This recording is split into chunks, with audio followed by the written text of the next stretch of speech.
با قسمت سوم از مجموعه موعظه سر کوه در خدمت شما هستم. مجموعه که به شما این وعده رو دادم که اگر گوش کنید، توجه کنید و این مجموعه رو دنبال بکنید، قطعاً درس‌های بسیار ارزشمندی درش هست که از اون بی‌برکت نخواهید بود. اما گفتیم ضروری هستش که قبل از اینکه بخوایم شروع کنیم تفسیر آیه به آیه این موعظه رو با هم شروع بکنیم، چند قسمتی رو روی مقدمات بسیار ضروری با هم وقت بگذاریم. جلسه اول اگه خاطرتون باشه در خصوص اهمیت درک موعظه در سرنوشت و ابدیت یک ایماندار با هم صحبت کردیم. روش‌های تفسیری مختلف رو بررسی کردیم. اگه خاطرتون باشه گفتیم که روش تفسیر تحت لفظی رو با هم نگاه کردیم. بعدش گفتیم اگر بخوایم این موعظه رو تعبیر و کاربرد اجتماعی بهش بدیم چه پیامدهایی داره، دیدگاهش رو از جهت دیدگاه شریعتی و تفسیر شریعت به این موعظه نگاه کردیم و بعد اینی که آینده نگری و اینی که فقط به آینده مربوط میشه هم بررسی کردیم و در نهایت اون دیدگاه اینی که اصلا این موعظه یه موعظه آرمانگرایانه است و چیزی هستش که در عمل به تحقق پیوستنش حالت نمادین داره، اون رو هم بررسی کردیم و نقایص تمام این دیدگاه ها رو با هم مرور کردیم. در جلسه دوم اومدیم و در خصوص انتهای عهد عتیق و شروع عهد جدید با هم صحبت کردیم و نکات خیلی خاص و ظریفی رو در این خصوص بررسی کردیم. خاطرتون باشه گفتیم که عهد عتیق که یهودیان در دست داشتن با کتاب تواریخ تموم میشد و نه تواریخ دو قسمتی اول و دوم تواریخ، بلکه یک جلد تواریخ که هر دوتا قسمت هایی که ما در کتاب مقدس مسیحیان داریم در بر میگیره و ارتباط اون رو با انجیل متی و تم پادشاهیشون، موضوع پادشاهیش رو بررسی کردیم و ارتباط بسیار تنگاتنگی که با شخصیت داوود داشت و پادشاهی داوود داشت رو هم بهش اشاره کردیم. اما در این جلسه هنوز با مبحث پادشاهی ادامه میدیم، اما تمرکز ما در این جلسه مبحث ماهیت پادشاهیه. این پادشاهی چی هستش و کجا هستش، چه زمانی و در کجا رخ خواهد داد. این تاکید برنامه امروز ما خواهد بود که در این خصوص با هم یک مقدار عمیق‌تر بررسی بکنیم. اما قبل از اینکه وارد بحث پادشاهی بشیم ضروری که راجع به یک موضوع یه مقدار توضیح بدم و اون موضوع پادشاهی آسمان هستش و واژه پادشاهی آسمان. چرا متی کلمه واژه پادشاهی آسمان رو استفاده کرده و از پادشاهی خدا استفاده نکرده؟ دلیلش در اینه که یهودیان از به کار بردن نام خدا اجتناب میکردن، دوری میکردن از اینکه بخوان کلمه خدا رو استفاده بکنن و حرمت و احترام بسیار خاصی برای این نام قائل بودن.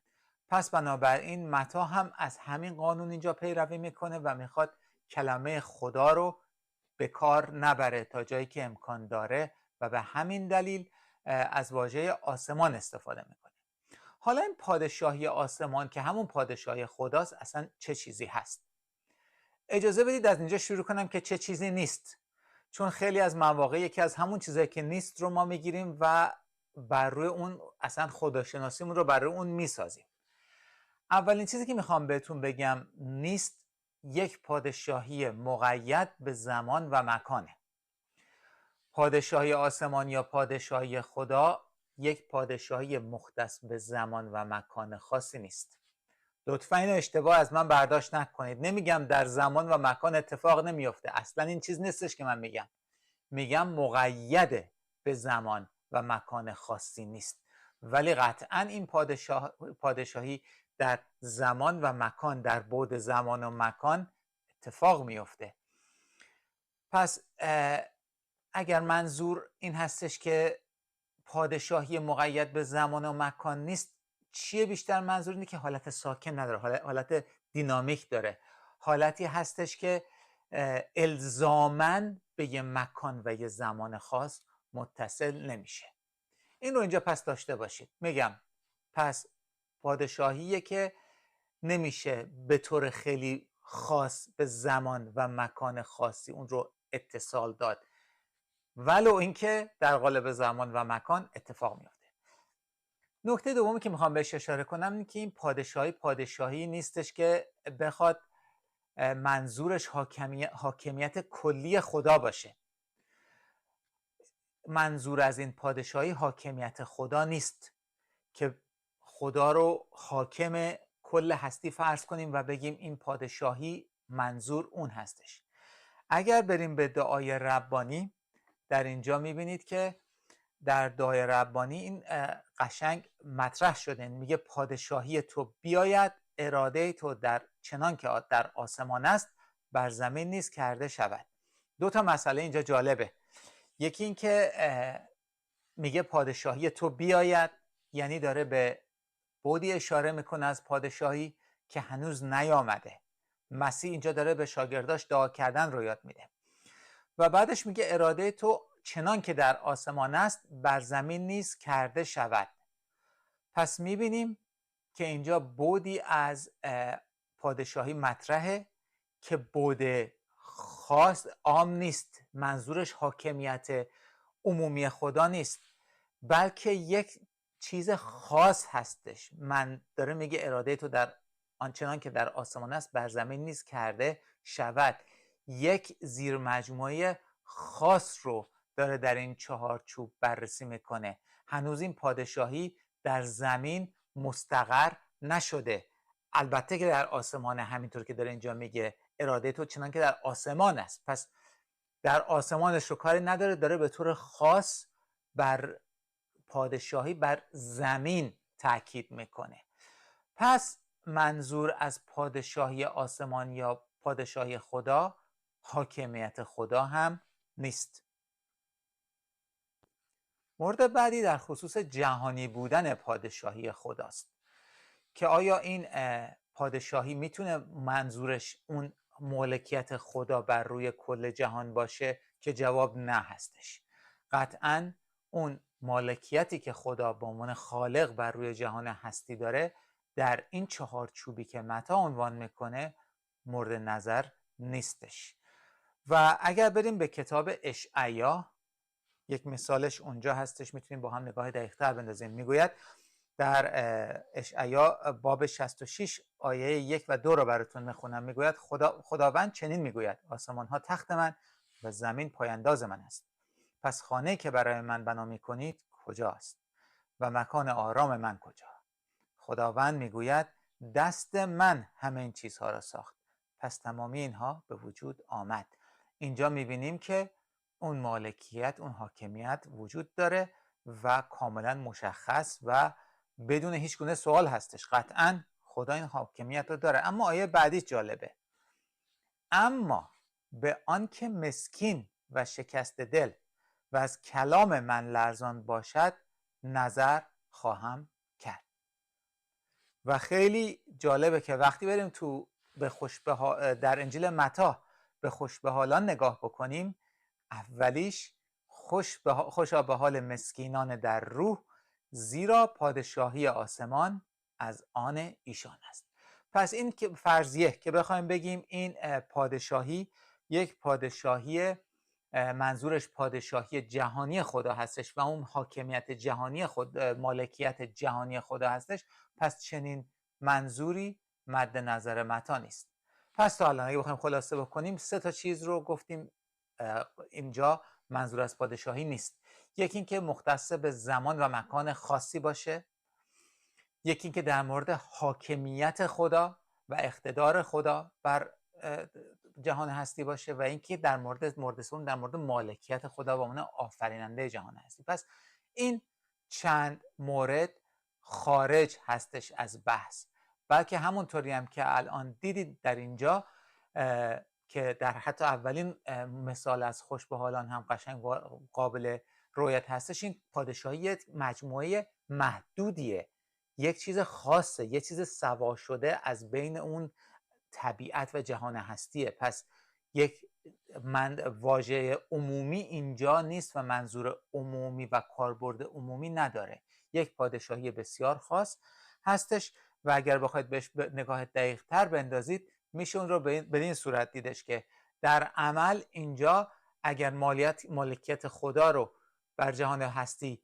یک این به صورت مجموعه بزرگ در نظر بگیریم، پادشاهی آسمان اینجا یک زیر مجموعه از اون هستش و دقیقا اون هستش که در این چهارچوب مد نظر متا هستش و نه مالکیت خدا یا حاکمیت خدا یا چیزی که متعلق به زمان و مکان خاصی باشه. اما سوال اینجاست که این پادشاهی خدا پس چی هستش؟ الان میخوام یکی از مهمترین و پایه‌ای ترین مفاهیم کتاب مقدس رو با شما در میان بذارم که بدون فهم اون عهد جدید بسیار فهمش مشکل هستش و حتی فهم عهد عتیق هم ساده نخواهد بود.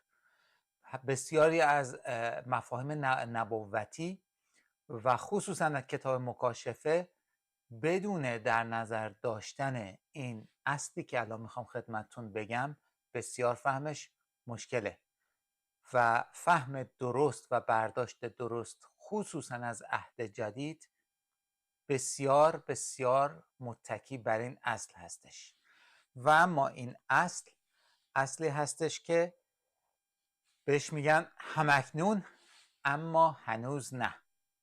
اصل همکنون اما هنوز نه که در عمل پلی هستش بین حال و آینده.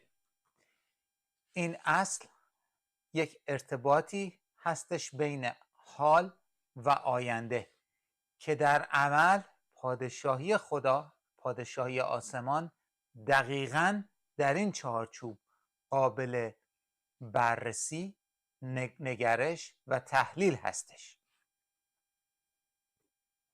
حالا بیایید با هم نگاهی داشته باشیم به عهد عتیق، ببینیم که یهودیان در اون زمان چه برداشتی از عهد عتیق خودشون داشتن.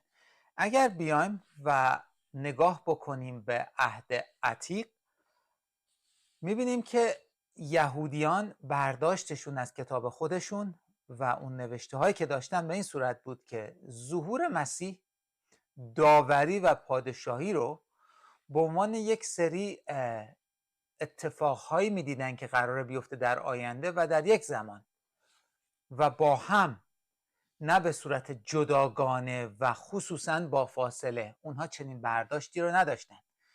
نه اینکه منظور من این باشه که کتاب عهد عتیق یهودیان چنین نمایش داد و چنین معنی میداد، منظور من این نیست، اما برداشت یهودیان از کتابشون به این صورت بود که ظهور مسیح، آمدن اون پادشاه موعود، داوری و پادشاهی در یک زمان خواهد بود. اینا با هم خواهند بود، اینا توأم خواهند بود. اما وقتی که الان ما در عهد جدید که اومدن مسیح رو، ظهور مسیح رو پشت سر گذاشتیم نگاه میکنیم، یه چیز متفاوتی رو میبینیم که اون سه تا موضوعی رو که گفتیم به شما که پادشاهی مسیح و داوری و ظهور مسیح هستش، اینا با هم قرار اتفاق بیفته، میبینیم که نه، در عمل مثل اینکه اینا با هم فاصله‌ای داره و فاصله شون خیلی زیادتر از اونی که حداقل قوم یهود متوجه شده بود. حالا در ادامه براتون چند تا مثال رو ذکر میکنم که ببینید که به چه صورت اونا برداشت کرده بودن. پس ما الان در این عصر و این دوره میبینیم که خب اون چیزی که قرار بود اتفاق بیفته در گذشته اتفاق افتاد که منظور همون ظهور مسیح هستش، در اینجا اتفاق افتاد میبینیم، ولی داوری و پادشاهی میبینیم که در جلوی ما هستش. البته پادشاهی همونطور که حالا در همین برنامه با شما صحبت خواهم کرد ظاهراً همکنون هم شروع شده، اما تحقق کاملش در زمان آینده خواهد بود. و در اون زمان وقتی اون یهودیان نگاه میکردن به اون چیزی که فکر میکردن در جلوشون هستش که ظهور مسیح داوری و پادشاهی هست، این فاصله رو بین این دوتا نمیدیدن. اونا فقط همه اینا رو یکی میدیدن و در نتیجه اومدن مسیح رو فقط در یک فاز میدیدن، در صورتی که الان ما میدونیم که اومدن مسیح در دو فاز اتفاق میفته. پس این اهمیت بسیار داره که ما وقتی شروع میکنیم انجیل متی رو با هم دیگه میخونیم به این قضیه توجه بکنیم که خواننده های این انجیل و مخاطب های اصلی این انجیل که قوم یهود هستش، اینها برداشتشون این بوده که خب مسیح میاد داوری میکنه، پادشاهی شروع میشه و همین. نمیدونستن که در دو فاز قرار مسیح بیاد، یکی تولدش، یکی آمدن دومش. پس این دوتا رو اون موقع اونا تشخیص نمیدادن. و اما اگر حالا همین اسلاید که خدمتتون ارائه کردم بیام در قالب دیگه ارائه بکنیم، یه ذره ساده سازی بکنیم به صورت نمودار زمانی، به این صورت میدیدن که عهد عتیق با این اتفاقات وارد دوره جدید خواهد شد، نام پادشاهی آسمان. این اون چیزی بود که نگاه یک یهودی بود به آمدن مسیح قبل از اینی که مسیح به دنیا بیاد. اما برای ما الان این واضح شده که مسیح متولد شده و در عمل پادشاهی هم شروع شده. ما الان اینجا هستیم در عهد جدید، در زمانی که در عمل بازگشت مسیح هنوز منتظرش هستیم، بازگشت دوباره اون. تولدش اتفاق افتاده، دفعه اول آمد، فاز اول تمام شد، پادشاهی شروع شده، اما داوری و تحقق کامل اون پادشاهی هنوز در جلوی ماست، همینطور که اینجا مشخص شده. اما پادشاهی آسمان اینجا شروع شده. با هم دقیقا این رو امروز مرور میکنیم. پادشاهی آسمان شروعش اینجاست، ولی تحقق و اون شکلگیری کاملش در جلوی ما هستش. پس شروع پادشاهی قبل از ما اتفاق افتاده، تحقق کاملش در بعد اتفاق خواهد افتاد و این دقیقاً جایی هستش که اهمیت موضوع همکنون اما هنوز نه مشخص میشه. ما الان در عمل بین همکنون اما هنوز نه هستیم. بسیار بسیار مهمه که این رو ما درک بکنیم که الان در این عصر، در جایی که ما الان هستیم، که بعد از تولد مسیح هستش، بعد از آمدن اول مسیح هستش، قسمتی هست، چیزایی هستش که همکنون اتفاق افتاده، پادشاهی همکنون شروع شده، اما هنوز نه به طور کامل، نه استقرار اون به طور کامل. چند دقیقه پیش با هم دعای ربانی رو نگاه کردیم که گفتیم اراده تو آنچنان که در آسمان است در زمین نیست کرده شود. در آسمان هست اما در زمین کرده شودش بعد آینده داره. یعنی اما هنوز نه، ما داریم برای این دعا میکنیم. ما برای این اما هنوز نه دعا میکنیم که هنوز اتفاق نیفتاده اما پادشاهی شروع شده، اما مسیح اومده، ولی منتظر اومدن مسیح برای بار دوم هستیم که بار دوم توأم با داوری و توأم با شروع اون پادشاهی که هستش که دیگه فراگیر هستش خواهد بود. اهمیت این موضوع بسیار در فهم عهد جدید کلیدیه. اگر واقعا میخواید که عهد جدید رو درست متوجه بشید و درک درستی داشته باشید از عهد جدید، بدون این موضوع همکنون اما هنوز نه نمیتونید این رو درست متوجه بشید. این همکنون اما هنوز نه رو به عنوان پایه‌ای برای درک عهد جدید ازش استفاده بفرمایید، وگرنه خیلی از مسائل عهد جدید از انجیل‌های چهارگانه گرفته تا مکاشفه فهمش مشکل خواهد بود سوء تفاهم پیش خواهد اومد و نمیدونیم چه چیزی رو در اون چارچوب و متن درست خودش بگذاریم. اما گفتیم که برای یهودیان این مسئله خیلی مشخص نبود که این دوتا قله رو از همدیگه جدا ببینن. قله آمدن اول مسیح، تولد مسیح و ظهور مسیح، و قله دوم بازگشت مجدد او، داوری و استقرار پادشاهی او. مثالی که در کتاب مقدس، یکی از مثالهایی که وجود داره که خیلی هم اتفاقا واضح این قضیه درش دیده میشه، میتونیم بریم به انجیل متی و براتون اینجا از انجیل متی باب 11 آیه 2 تا 6 رو میخونم. میگه و چون یحیی در زندان اعمال مسیح را شنید، شاگردان خود را فرستاده به او گفت آیا آنکه باید بیاید تویی یا منتظر دیگری باشیم؟ عیسی در جواب ایشان گفت بروید و یحیی را از آنچه شنیده و دیده اید اطلاع دهید که کوران بینا می‌گردند و لنگان راه می‌روند و جزامیان پاک و کران شنوا و مردگان زنده می‌شوند و فقیران بشارت می‌شنوند و خوشا به حال کسی که به خاطر من نلغزد. اینجا بسیار جالبه که یحیی که خودش بشارت اومدن مسیح رو میداد و منتظر اومدن پادشاه و نجات دهنده بود، حالا داره شک میکنه و میبینه که خیلی خوب اون الان در زندان گرفتاره و خب اگر پادشاه قراره بیاد، اون پادشاه قدرتمند و با اقتدار خواهد بود و اون شناخته که یحیی از اون پادشاه موعود قوم یهود داشت قطعاً پادشاهی بود که مقتدر و قادر بود و الان داره تعجب میکنه پس چرا کسی برای نجات او نمیاد، داره شک میکنه. و میبینیم که مسیح چجوری جواب اون رو میده. میگه برید بهش بگین که کوران بینا میشن، لنگار راه میرن، جزامیا پاک میشن، کرام میشنون و مرده ها زنده میشن و فقیران بشارت رو میشنون. تمام این افعالی که الان گفتم که در تصویرم میبینید همه خواهند شنید، بینا خواهند گشت، لنگان راه خواهند رفت نیست، همه زمان حال داره. پس بنابراین چیزی که الان شروع شده.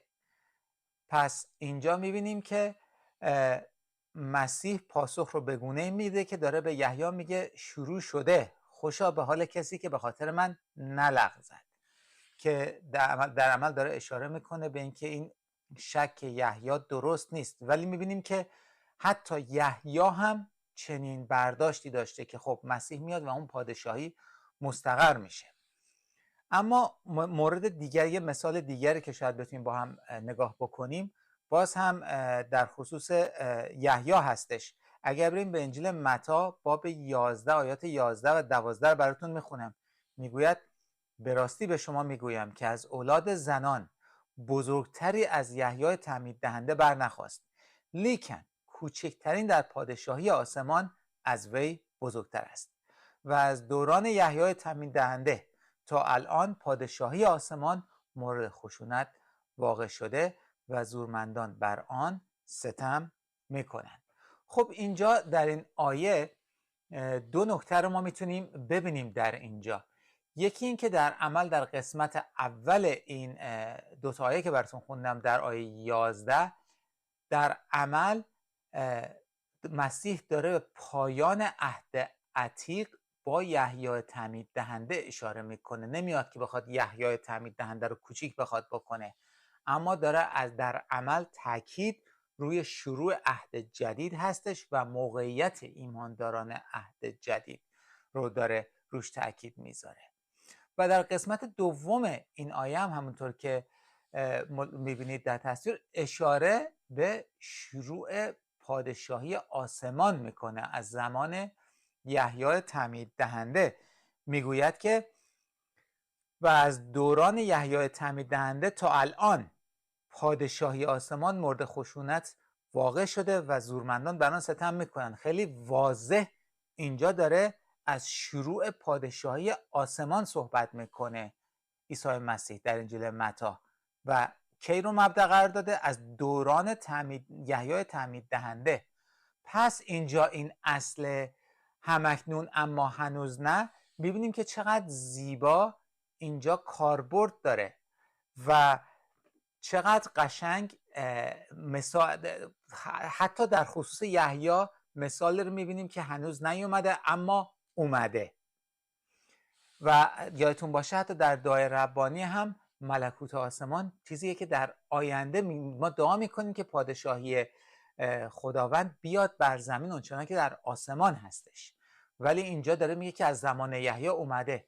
پس این دوتا موضوع که به ظاهر یه مقدار تناقض شاید بیاد، تناقض نیست، در عمل همکنون یعنی اتفاق افتاده، شروع شده پادشاهی خدا، اما هنوز نه هستش، که هنوز کامل محقق نشده.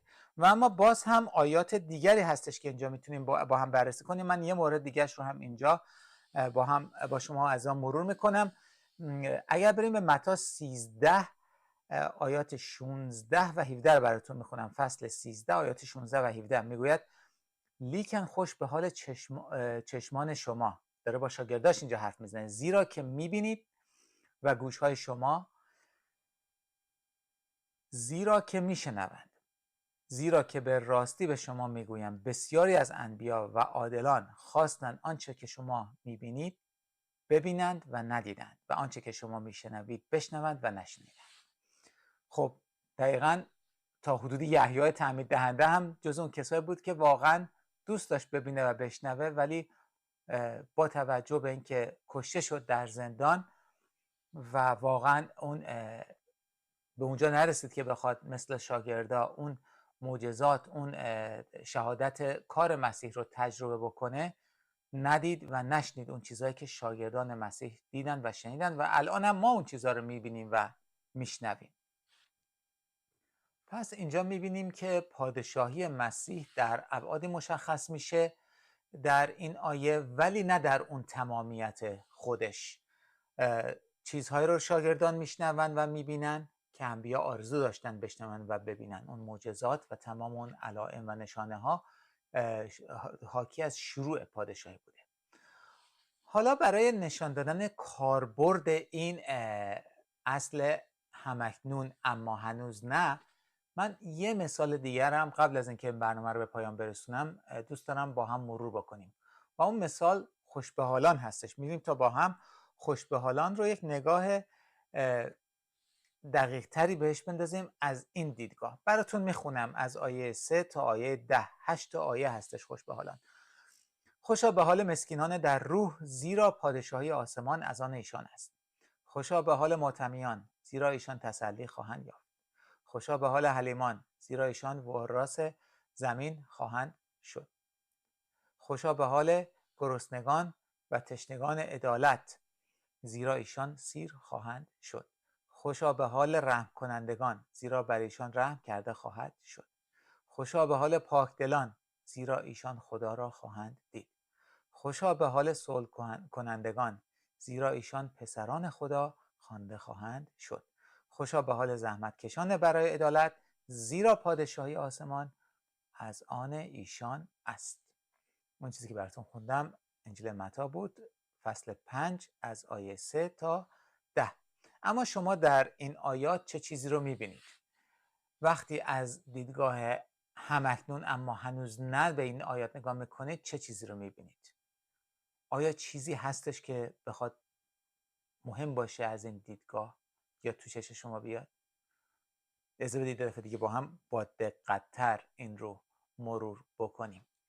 وقتی که بیایم ما و شروع کنیم زمان رو، افعال رو بر حسب زمانشون مشخص بکنیم، اینجا میبینیم که تمامی این خوشبهالان دلالت دارن بر زمان حال و در قسمت دوم، نیمه دوم هر آیه میبینیم که اونجا هم برای خودش فعل خاص خودشو داره.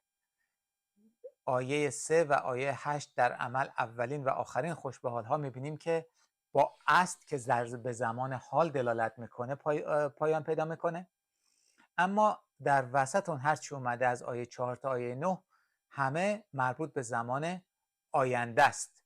پس اینجا میبینیم که زمانها و اون همکنون اما هنوز نه بسیار در خوشبحالان مسیح یک آرایش خاصی دارن. اینجا اگه به رنگ سبز و زرد نگاه بکنید، شروع همشون با زمان حاله، پایان اولی و آخری با زمان آینده، اما با زمان حال، اما هرچی که ما بین اون دوتاست با زمان آینده خاتمه پیدا میکنه. اما شاید شما بگید که اصلا خوشبحال زمانی نداره.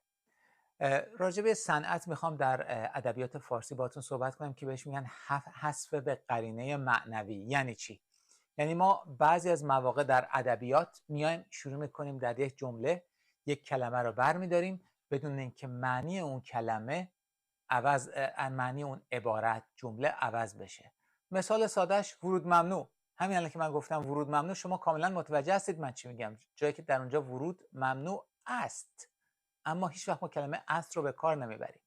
راجع به اون تابلوش هم که صحبت می‌کنیم تابلو ورود ممنوع میگیم، نمیگیم تابلو ورود ممنوع است. در عمل مفهوم اون تابلو که ورود ممنوع است، اما با حذف است چیزی از معنای اون تابلو کم نمیشه و همون مفهوم منتقل میشه. به میگیم حذف به قرینه معنوی در ادبیات فارسی. اینجا دقیقاً همین اصل رعایت شده در ترجمه، که اتفاقاً شاید بگید که خب پس در زبان اصلی چی؟ اتفاقاً در زبان اصلی هم همین دقیقاً به همین صورت اومده. در زبان یونانی هم وقتی برید مراجعه بکنید میبینیم که چنین کلمه به کلمه ترجمه کنید، میبینیم که سری اول خودمون خوشبحال ها فعلی در موردشون به کار برده نشده، اما مفهومو که نگاه میکنیم خوشبحال ها خوشبحال کسی است. همه سری اول یک دفعه دیگه با هم نگاه نزدیک بندازیم، این خوشبحال هایی که الان میبینید شما تمام خوشبحال کسی هست، دلالت داره بر زمان حال، در حالی که قسمت دوم آیات منهای آیات 3 و 10 همه در زمان آینده هستش. پس میبینیم که چقدر اهمیت داره این دونستن دیدگاه همکنون اما هنوز نه در تفسیر خوشبحال ها، موعظه سرکوه، انجیل متی و حتی کل عهد جدید. اما در اینجا برنامه ما به پایان میرسه.